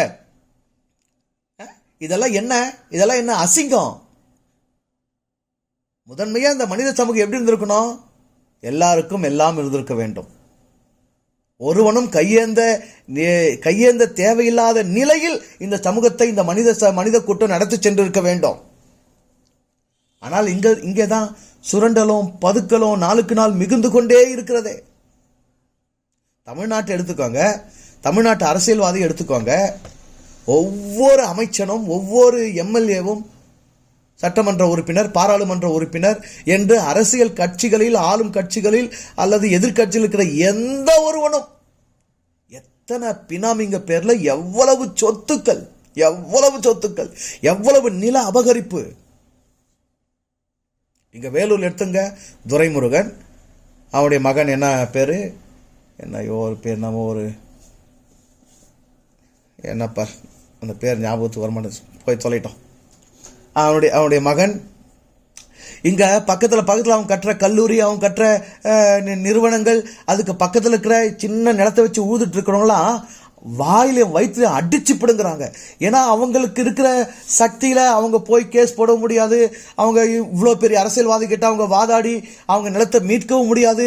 அப்படியே வாயை பொத்திக்கின்னு கையை பொத்திக்கின்னு ஒன்றும் செய்ய முடியாம அவங்க போடுற பிச்சை மாதிரி அவங்க நிலத்துக்கு அவங்க ஒரு விலையை வச்சு அவங்க போடுற அந்த பிச்சையை வாங்கிட்டு துண்டை காணும் துணியை காணும் அவங்க இடத்த காலி பண்ணி ஓடுறதும், இல்லை இருக்கிற இடத்துல ஒரு வீடு கட்டுன்னு விவசாயத்தை விட்டுட்டு போறதும், இப்படிப்பட்ட அபகரிப்பு கொள்ளை அடித்தல் நிகழ்ந்து கொண்டிருக்கிறதே. மலை சுரண்டல், மண் சுரண்டல் என்று ஒட்டு மொத்தமாக கொள்ளை நிகழ்ந்து கொண்டிருக்கிறது. ஒரே ஒரு அமைச்சர் வீட்டில் மனைவிக்கு 6 டிரைவர் 6 காரு. மனைவிக்கு, அமைச்சனுக்கு இல்லை, அமைச்சனுக்கு தனி கார்கள் தனி டிரைவர்ஸ். அமைச்சருடைய மனைவிக்கு 6 காரு 6 கார் ஓட்டுநர்கள். அந்த அம்மா என்னைக்கு எந்த காரில் எந்த டிரைவர் கூட போக நினைப்பாங்கன்னு தெரியாது. அதனால எல்லா நாளும் டிரைவர் வந்து வேலைக்கு போயிடணும், காலையில் போயிடணும், எல்லா காரும் சுத்தமாக தொடச்சி வச்சு எல்லா கார்லையும் பெட்ரோல் போட்டு எல்லா காருக்கும் காலையில் உணவு, மதிய உணவு, இரவு உணவு அங்கே ஆர்டரு, அதை சாப்பிட்டு அவங்க காத்திருக்கணும். அவங்க வியாழக்கிழமை, புதன்கிழமை, செவ்வாய்க்கிழமை என்னைக்கு எந்த காரில் போக நினைப்பாங்களோ அந்த காரில் அவங்க வந்து ஏறுவாங்க. அந்த டிரைவர் தயாராக இருந்து கூப்பிட்டு போனோம். தெரியலையா? பயணம் தானே, இங்கிருந்து ஒரு இடத்துக்கு போகிறது தானே. ஒரு கார் வச்சு அதில் ஒரு தேவையான அளவுக்கு பெட்ரோல் போட்டு அதில் வந்து போய் பயன்படலாம். தெரியலையே, மனிதனுக்கு தெரியலையே, புத்தி இல்லையே. தேவை என்ன? இந்த உடம்பு, மண்ணுக்கு போகிற உடம்பு சரி இருக்கும் வரைக்கும் சுகமாக இருக்கணும். அதுக்கு எது சுகம்? உண்மையிலேயே எது சுகம்? எவ்வளவு சுகம்? இப்படி அதிகபட்சமான சுகம் என்ற பெயரில் ஒரு குடும்பம், ஒரு தனி மனுஷி, அமைச்சருடைய மனைவி என்பதனால் ஒரு மனுஷி சுரண்டுவதனால் எத்தனை பேரும் இழப்பு, எத்தனை பேருடைய உணவு, எத்தனை பேருடைய உழைப்பு, எத்தனை பேரிடம் அது சுரண்டப்படுகிறது. அது இந்த பூமிக்கே நட்டமாகிறது என்பதை சிந்திக்கக்கூடிய அறிவு அவங்களுக்கு இருக்கா? சொல்லுங்க, கொஞ்சம் யோசிச்சு பாருங்க. ஒரு தனி மனிதனுடைய இந்த அறியாமையினால, ஆணவத்தின் சுரண்டல்னால இந்த பூமிக்கே பேராபத்து. அடுத்த மனுஷனுக்குன்றது ரெண்டாவது தான், பூமிக்கு நேரடியா பூமிக்கே பேராபத்து. நீங்களே யோசிச்சு பாருங்களா. ஒரு 50 வயசுக்கு மேல இருக்கிற ஆட்களை போய் கேட்டு பாருங்க, ஏங்க உங்களுக்கு உண்மையிலேயே என்னங்க தேவை? அட போங்க, அப்படி ஆடணும், அப்படி ஓடணும், இதை செய்யணும், அதை சாதிக்கணும், இப்போ பண்ணணும், இதை பண்ணணும், அதை அந்த மலையை நாட்டணும், இந்த கொடியை நாட்டணும், என்னமோ பண்ணுங்க. ஆனால் உண்மையிலேயே மனசுக்கு ஒரு நிம்மதியும், ஆரோக்கியமாக நல்ல ருசியாக தேவைப்படும் போது பசிக்கு சோறும், நல்ல ஒரு தூக்கமும், உறவாடி மகிழ்வதற்கு 4 மக்க மனுஷாலும் இருந்தால் அது போதுங்க. அதுக்கு மேலே என்ன இருக்குதுங்க? இந்த இடத்துல தாங்க எல்லா மனுஷனும் வந்து நிற்கிறான். ஆனால் இந்த உலகம், கல்வியில், மற்றதில் நம்ம காட்டுற அந்த பிரம்மாண்டங்கள் இருக்கு பாருங்க, அது மனச்சிதைவை ஏற்படுத்துகிறது. ஐயோ, அவங்கெல்லாம் வாழ்கிறாங்க, நம்ம வாழல போல் தருது. அவங்கெல்லாம் சாதிக்கிறாங்க, நம்ம சாதிக்கல போல் தருது. அவங்க எல்லாம் முன்னேறாங்க, நம்ம முன்னேறல போல் தருது. அவங்கெல்லாம் வந்து இந்த இந்த இந்த கொடியை நாட்டுறாங்க, நாமெல்லாம் கொடியை இன்னும் கட்டல போல் தருது. அப்படிங்கிற ஒரு தாழ்வு மனப்பான்மை மனிதர்களுக்குள்ள புகுத்தப்படுது. அதனால இப்போ வந்து வெளி சுரண்டெல்லாம் போச்சுங்க. மனிதன் தன்னைத்தானே சுரண்டுகிறான், தன்னைத்தானே அவமதிக்கிறான், தன்னைத்தானே இழிவாக பார்க்கிறான், தன் மீதே கருணையற்றவனாக இருக்கிறான், தன் மீதே இரக்கமற்றவனாக அவன் செயல்படுகிறான், தன்னையே அவன் வற்புறுத்துகிறான், தன்னையே வலிய அவன் செயலாக்கத்தில் ஆழ்த்துகிறான், தன்னையே நோகடித்துக் கொள்ளுகிறான், தன் மீதே வன்மத்தை காண்பிக்கிறான், தன் மீதே அவன் தீவிரவாதத்தை திணிக்கிறான், தன்னையே தற்கொலை செய்து கொண்டிருக்கிறான். ஒவ்வொரு நாளும் தற்கொலை செய்து கொண்டிருக்கிறான் தன்னையே. இவ்வளவு மயக்கத்தையும் இவ்வளவு பேராபத்தையும் இந்த முழு மனுக்குலத்துக்கே ஏற்படுத்தினது இந்த பொருள் சுரண்டல் தாங்க.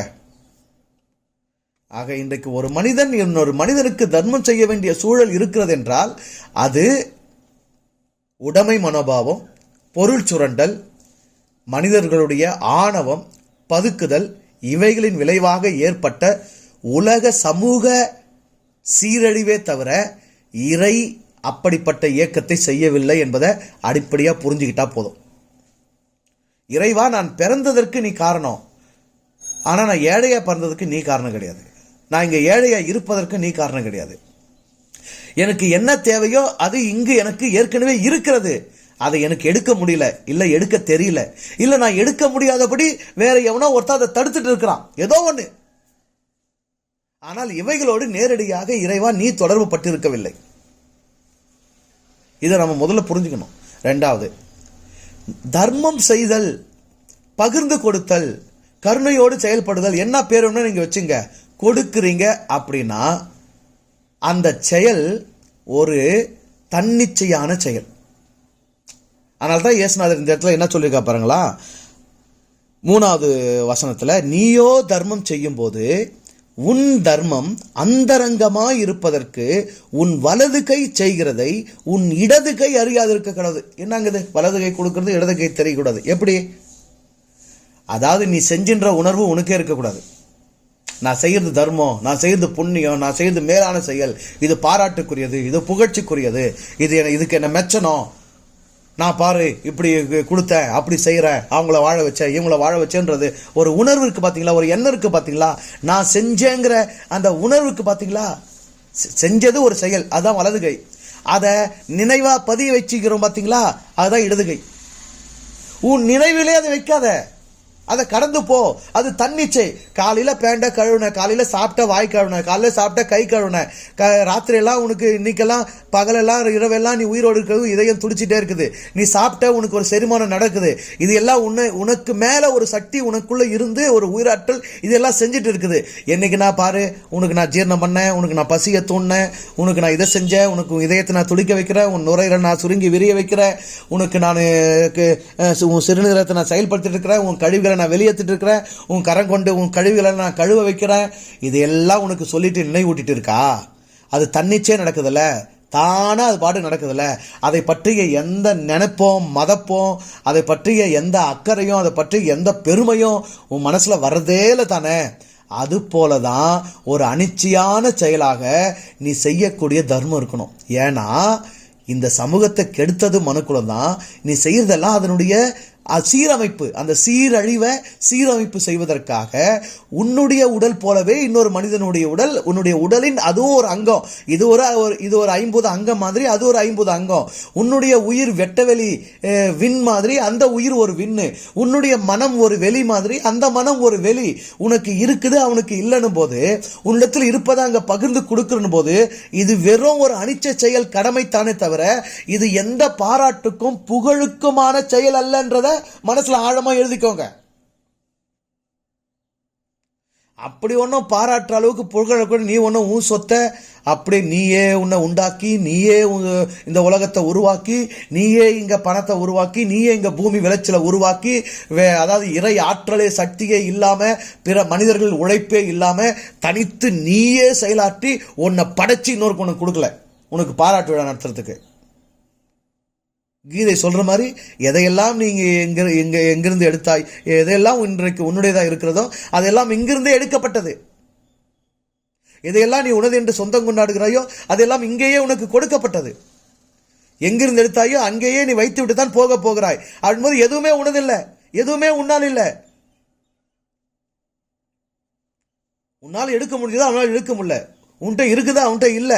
அதனால இங்க பகிர்வு, இங்க இருக்கிறத பகிர்வு தான் நடக்குதே தவிர இந்த பகிர்வுக்கு பாராட்டை எதிர்பார்க்காதன்றார். செயல் சிக்கல் இல்லை, தர்மம் செய், அதனுடைய கடமை, அது உயிர் நேயம், அது உயிரோட அறம். அப்படி செய்ய வேண்டிய காலகட்டத்திலும் செய்ய வேண்டிய சூழல் தான் மனித சமூகம் நாளுக்கு நாள் போயிட்டு இருக்கு. இயேசுநாதர் காலத்துல செய்ய சொன்ன தர்மத்தை விட இன்னைக்கு செய்ய வேண்டியது அதிகமா இருக்குது. ஏன்னா அந்த அளவுக்கு நம்ம உலகத்தை கெடுத்திருக்கிறோம், அந்த அளவுக்கு மனுக்குலத்தை சீரழிச்சிருக்கோம், அந்த அளவுக்கு இங்க சுரண்டல் நடந்திருக்குது, அந்த அளவுக்கு தவிக்கிற மக்கள், தள்ளாடுற மக்கள், உணவுக்கு திண்டாடுற மக்கள் கோடி கோடியா இருக்கிறாங்க. புள்ளி விவரங்கள் என்ன சொல்லுது?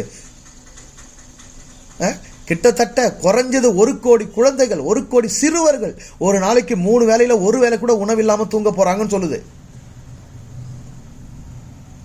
யார் பொறுப்பு? இறையா பொறுப்பு? என் உணவு எங்கெல்லாம் வீணாகிறது, எங்கெல்லாம் நான் உணவை அவமதிக்கிறேன், எங்கெல்லாம் நான் உணவை பிறருக்கு கிடைக்காதபடி அழிக்கிறேன், என்னுடைய சுரண்டல், இந்த உலகத்தினுடைய செயல்பாடுகள், என்னுடைய சுரண்டல் எந்த அளவுக்கு இருக்கு சிந்திக்கிறோம். அதெல்லாம் நமக்கு அந்த அறிவெல்லாம் நமக்கு இருக்குதா? அதை பற்றிய யோசனை நமக்கு இருக்குதா? அக்கறை நமக்கு இருக்குதா? எப்படியோ ஒவ்வொருவரும் ஏதோ ஒரு விதத்தில் சுரண்டலில் பங்கெடுத்துக் கொண்டு தான் இருக்கிறோம். ஆகவே இங்கு கிடைக்க வேண்டியது கிடைக்க வேண்டியவர்களுக்கு கிடைக்கப்படாமல் இருந்து கொண்டே தான் இருக்கிறது. அதை நிறைவு செய்வதற்கான அந்த சீரழிவை சீரமைப்பு செய்வதற்கான செயலை செய்யும் போது அந்த செயலுக்கு புகழை தேடாதே. அதான் சொல்றாரு, மனுஷர் காண வேண்டும் என்று அவர்களுக்கு முன்பாக உங்கள் தர்மத்தை செய்யாதபடிக்கு எச்சரிக்கையாயிருங்கள். அப்ப எப்படி செய்யணும்? நீ தர்மம் செய்யும் போது மனுஷரால் புகழப்படுவதற்கு மாயக்காரர் ஆலயங்களிலும் வீதிகளிலும் செய்வது போல உனக்கு முன்பாக தாரை ஊதுவியாதே. அன்னைக்கு தாரை ஊதுவிச்சாங்க யூதர்கள், வேஷம் போட்டுக்கிட்டு பெரிய ட்ரம்பட்டை ஊதி ஜனங்க கவனத்தெல்லாம் அட்டென்ஷன் ப்ளீஸ், பாருங்க நான் இந்த ஏழைக்கு பண்ணுக்கு ரொட்டி கொடுக்குறேன், நான் இந்த ஏழைக்கு துணி கொடுக்குறேன், ப்ளீஸ் எல்லாரும் பாருங்கன்னு ஊதுனாங்க. இன்னைக்கு என்ன செய்கிறோம்? டிவி, செய்தித்தாள், மொபைல், வாட்ஸ்அப்பு, முகநூல், சோசியல் மீடியா, இப்படி சமூக வலைத்தளங்கள் எல்லாத்துலேயும் நாம் விளம்பரப்படுத்துகிறோம், புகழை தேடுகிறோம், பாராட்ட வேண்டும் என்று நினைக்கிறோம். அதான் நான் சொல்கிறேன், இல்லாதவன் பணத்தை பிச்சை எடுக்கிறான், இருக்கிறவன் பாராட்ட பிச்சை எடுக்கிறான். இல்லாதவன் ஆஸ்தியை பிச்சை எடுக்கிறான், ஆஸ்தி அதிகமாக இருக்கிறவன் அங்கீகாரத்தை பிச்சை எடுக்கிறான். அதான் நடந்துட்டு இருக்கு. கோயில்களில் பாருங்க, இருக்கிறவன் நேராக போய் சாமி கிட்ட கையேந்தி பிச்சை எடுக்கிறான், இல்லாதவன் அவன் சாமி கிட்ட பிச்சை எடுத்து வெளியே வரும்போது அவங்ககிட்ட பிச்சை எடுக்கிறான். ஆக அனைவரும் இங்கு பிச்சைக்காரர்களே. பிச்சை எடுக்கும் பொருள் தான் மாறுது, ஆனா அனைவரும் பிச்சை தான் எடுக்கிறோம். உன் நோக்கம் என்ன? இறைவா நான் செய்யறன்ற அந்த உணர்வு கூட இல்லாம செய். நோக்கமின்றி செயல் புரி. நோக்கங்களை எல்லாம் தனித்துக்கொள். நான் ஏதோ கருணை செய்யறேன், நான் ஏதோ சமூகத்தை காப்பாற்றுறேன், நான் ஏதோ 4 பேருக்கு உணவு கொடுக்குறேன், 4 பேருடைய பசியாத்துறேன், அந்த எண்ணம் கூட வேண்டாம். இது உயிரின தொண்டு, இது உயிரின கடமை. இதுக்கு நீ தான் பங்கம் விளைவிச்ச. இதை சரி பண்ணி இதை பராமரிக்க செய்ய வேண்டியது நீதான். இப்படி யோசித்து பாருங்க. ஒட்டுமொத்த அரசியல் நிலைப்பாடும் மாறும்போது, மனித புரிதல்கள் மாறும்போது, மனிதன் சுரண்டுவதை நிறுத்தும் போது, பதுக்குவதை நிறுத்தும் போது, யார் யாருக்கு அவரவர் நிம்மதி, அவரவர் மகிழ்வு, அவரவர் செயல்பாடு, அவரவர் உடல் உழைப்பு, அதற்கேற்ற உணவு, அதற்கு பொருத்தமான உடை போதும் என்கிற நிலைப்பாடோடு அனைத்து மனிதர்களும் வாழும்போது இங்க எப்படி பிச்சைக்காரங்க இருப்பாங்க? இங்க எப்படி இல்லாதவங்க இருக்க முடியும்? மனிதன் ஒரு நல்ல ஆழமான புரிதலுக்கு வாழ்க்கை இதுதான், வாழ்நாள் காலம் இதுதான், எவ்வளவு காலம் இருக்க போறோம், என்னத்தை தூக்கிட்டு போக போறோம், எதை எவ்வளவு அனுபவிச்சா போதும், எதற்கு இந்த பூமிக்கு வந்துடும், என்னை போலவே எல்லாரும் அனுபவிக்கின்ற அந்த பொது சிந்தனை உயிரின அந்த இயல்புக்கு வந்துவிட்டால் இந்த தர்மம் செய்தல், இந்த தானம் கொடுத்தல், இந்த புண்ணியம் செய்தல், இதுவே இல்லாம போகுமே. அப்ப இருக்குதுன்னா இது ஒரு கேடுகட்ட நிலைப்பாடின் வெளிப்பாடு, சீரழிவின் நிலைப்பாடின் வெளிப்பாடு. அந்த சீரழிவை சரிப்படுத்துறதுக்காக செய்யற செயலுக்கு போய் மனுஷர் காணணும், பாராட்டணும்னு செய்வியா? உன் வீட்டில் தினமும் கழிவு தண்ணி வெளியே போகுது, சாக்கடை ஆகுது, குப்பைகளை கொட்டுற, ஒரு நாளைக்கு இறங்கி அந்த குப்பையை சுத்தம் பண்ற, அந்த கழிவு தண்ணியை வெளியேற்றுற. இப்போ பத்திரிக்கையை கூப்பிட்டு பாருங்க நான் கழிவு தண்ணியெல்லாம் சுத்தம் பண்ணி குப்பையெல்லாம் வெளியேற்றுறேன் அப்படின்னு செய்வியா? அப்போ சுத்தம் என்பது அத்தியாவசியம் தேவை. அந்த சுத்தத்தை கெடுக்கிற சீர்கேடு, அசுத்தம், குப்பை எல்லாம் சேர்த்துட்ட, அது நீ போட்ட விளைவு தான், நீ கழிச்ச கழிவுகள் தான். இப்போ அதை சுத்தம் பண்றதை எப்படி புகழ்ச்சியான ஒரு செயலா நினைப்ப? எப்படி ஒரு பாராட்டுக்கான ஒரு செயலா நினைப்ப? அந்த எண்ணமே தப்பு இல்லை, அது அசிங்கம் இல்லை. புரியுதாங்க உங்களுக்கு? ஸோ தர்மம் செய்தல் என்பதை பாராட்டுக்குரிய, புகழ்ச்சிக்குரிய ஒரு செயலாக நினைக்கிற அந்த கேடுகட்ட தன்மையிலிருந்தே நம்ம விடுபெறணும். அது ஏற்கனவே நம்ம சீரழிவு செஞ்சிருக்கிற கேடுகட்ட தன்மைக்கு இந்த மனுக்குலத்தை மாற்றி இருக்கிற அந்த நிலைமையை சீரமைப்பு செய்வதற்கான செயல், சுத்தம் செய்வதற்கான செயல், சமன்பாடு செய்வதற்கான ஒரு செயல், சீர்படுத்துவதற்கான ஒரு செயல். அதை கடமையா கப்பு சுப்புன்னு வாயை மூடின்னு செஞ்சுட்டு போகணுமே தவிர ட்ரம்பட்டெல்லாம் ஊதக்கூடாது, தாரையெல்லாம் ஊதக்கூடாது, மனுஷர் அட்டென்ஷன்லாம் திருப்பக்கூடாது. நீ செஞ்சுன்றது உன் நினைப்புக்கே இருக்கக்கூடாதுன்னும் போது அடுத்தவங்க நினைப்புல அதை முத்திர பதிக்கணும்னு நினைக்கக்கூடாது. அதனால மனுஷர் காண வேண்டும் என்று உன் நோக்கம் என்ன? இந்த செயலுக்கே நோக்கம் இல்லை. தர்மம் செய்தல் என்கிற செயலுக்கே நோக்கம், வேற நோக்கங்கள் எதுவுமே இல்லை. ஏன்னா அது உயிரின கடமை ஆயிருது. எனக்கு உணவு கிடைத்தது, அவனுக்கு உணவு கிடைக்கல, நான் சாப்பிட்றேன், அவன் சாப்பிடல, நான் பசியாருனா அவன் பசியாரல.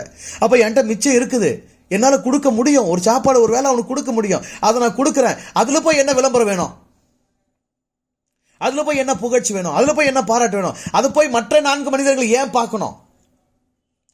மற்ற மனிதர்கள் 4 பேர் பார்க்கிறாங்கன்னும் போது, ஒன்று நான் கொடுக்கிறேன், என்ன பார்க்குறாங்க, என்ன பாராட்டுறாங்க, என்ன மெச்சுக்கிறாங்க, அது ஒரு பக்கம். இன்னொன்று, வாங்குகிறவனை பார்க்கிறார்கள். அவனுக்கு ஒரு தன்மானம் இருக்கு, அவன் அங்கு எப்படி மதிக்கப்படுவான், அவன் அங்கு எப்படி கருதப்படுவான், அவன் எப்படி அங்கு நினைக்கப்படுவான் என்பதை பற்றி அவனுக்கு ஒரு அக்கறை இருக்கு. இப்ப இந்த சூழல் என்ன செய்யறது? அதான் சொல்ற, அந்தரங்கமா செய். உனக்கே அது அந்தரங்கமா இருக்கட்டும், அடுத்தவங்களுக்கு அதை நீ அம்பலப்படுத்தாத. இந்த மனிதருக்குள் மனிதர் எல்லாம் உடையவர்களாக பகிர்ந்து பசியாரி வாழும் இந்த சீரமைப்பு செயலை அம்பலப்படுத்தும் அளவுக்கு அது அழகான செயல் அல்ல, அது அந்தரங்கத்தில் செய்ய வேண்டிய செயல்.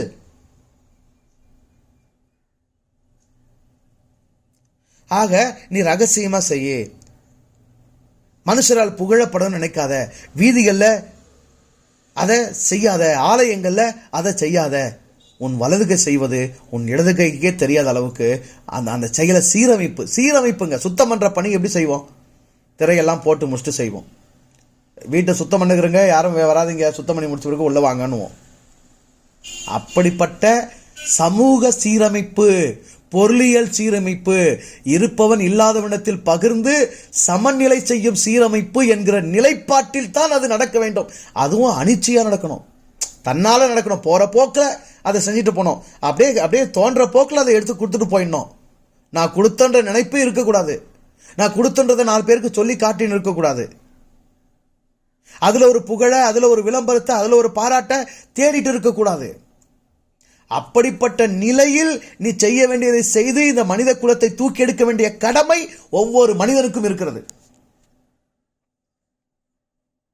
ஏன்னா நீ என்ன நினைக்கிற, என்ன நோக்கத்தில் செய்கிற, என்ன உனக்குள்ள விளையுது அப்படின்னு உன்னுடைய செயல்களுக்கு, உன்னுடைய செயலை விளைவித்து உன் செயலுக்கான பலனை விளைவிக்கிற உன்னுடைய பரமபிதா உன்னுடைய நோக்கம் எங்க விளையுதோ அங்கேயே உட்காந்து பார்த்துனுக்கிறான். அவன்கிட்ட போய் என்ன ஒழிக்க முடியும், அவன்கிட்ட போய் என்ன மறைக்க முடியும்? நீ என்ன தேடுற, என்ன நோக்கத்துக்காக செய்கிறன்றத உனக்கு தெரிவித்து முன்னாடி அவனுக்கு தெரிஞ்சிருமே. அப்ப எச்சரிக்கையா செய். தர்மம் செய்வதை தர்மம் செய்கிறேன் என்கிற எண்ணமே இல்லாமல் செய். கடமையை செய்கிறேன் என்று செய். என் பிள்ளைக்கு நான் செய்வது போல என் சமூகத்துக்கு நான் செய்கிறேன், சக மனிதனுக்கு நான் செய்கிறேன். அதுவும் அவனுடையது, அவன் அதற்கு உரியவன், அது அவனுடைய உரிமை. அவனுக்கும் இந்த பூமி சொந்தம், அவனுக்கு இல்லாம இருக்கு. எவனோ அவன் ஒருத்தர் சுரண்டிட்டா அவனுக்கு இல்லாம இருக்குன்னு எனக்கு படுது, அதனால செய்யறேன். காரணம் அந்த சுரண்டலில் எனக்கும் ஏதோ ஒரு விதத்தில் பங்கு இருக்கிறது. ஆகவே நான் பகிர்ந்து அதை நான் சமநிலை செய்கிறேன். இன்னும் சொல்ல போனா சரியான பாவ மன்னிப்பு, பாவ பரிகாரமே இதுதான். யாருக்கோ நீங்க உங்களுக்கு தோண்டு கொடுக்குறீங்களா, அதுதான் உண்மையான பாவ பரிகாரம்.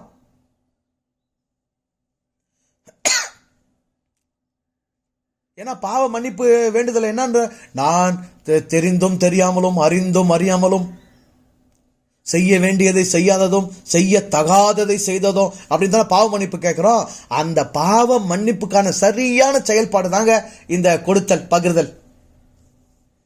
தெரியல எங்கிருந்து யாரது எடுத்துட்டு இருப்பேன்னு தெரியாது, எதை தேவையில்லாம இங்க வீணாக்கி நான் அழிச்சிருப்பேன்னு தெரியாது, எந்த இடத்துல தகுதியானதை மட்டும் என் தேவைக்கான மட்டும் நான் வச்சிருந்தேன்னு தெரியாது, எதை தேவைக்கெல்லாம வச்சிருந்து இன்னொருத்தர் கிடைக்காம பண்ணிருக்குன்னு எனக்கு தெரியாது. ஆகவே தோணும் போது, எதிர்படும் போது, வாய்க்கும் போது, இருக்கும் போது என்னால முடிந்ததை எனக்கே தெரியாம நான் கொடுத்துட்டு போயிடுறேன், பகிர்ந்துட்டு போயிடுறேன், வாழ்ந்துட்டு போயிடுறேன், அதை ரகசியமா செஞ்சுட்டு போயிடுறேன், அந்த ரகத்துல செஞ்சுட்டு போயிடுறேன். அதுக்கு எந்த நோக்கமும் கிடையாது. அந்த செயலுக்கான தனி ஒரு பலனை நான் எதிர்பார்க்கறதும் கிடையாது. அப்படிங்கிற மனப்பான்மையோடு, புரிதலோடு செயல்பட்டால் அதுதான் பரமபிதா அவருடைய பிள்ளைகள் இந்த உலகத்து சூழலையும் மனித சமுதாயத்தின் சீரழிவையும் புரிந்து அதனை சீரமைப்பு செய்வதற்காக செயல்படுகிற சரியான செயல். சரியா புரிஞ்சுக்க முயற்சி பண்ணுங்க. மற்றது தொடர்ந்து நம்ம அடுத்த வாரம் சிந்திக்கலாம். இதிலேயே கொஞ்சம் போய் அப்படியே நம்ம தொடர்ந்து சிந்திக்கலாம். புரிஞ்சுக்கோங்க. நல்லா இருங்க. வாழ்த்துக்கள்.